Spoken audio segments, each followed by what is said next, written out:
Here is how you download and install the WP content poster or channel poster. Simply click on the link and it's going to open and download a file. You'll see it in your lower left hand corner.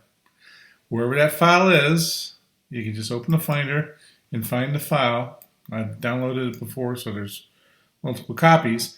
That's the file you will upload when you install it into your blog. Okay, I've logged into the blog that I want to upload and install the plugin. You go to Plugins, Add New.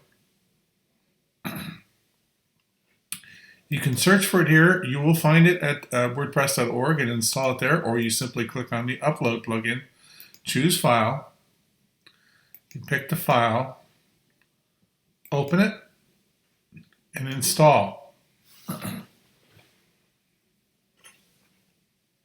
Activate plugin. And you go over here to Settings, WP Channel Poster, and to activate the software to start working, you put your name and email address in there. It is now activated and ready to configure. Please visit our other site for the activation instructions.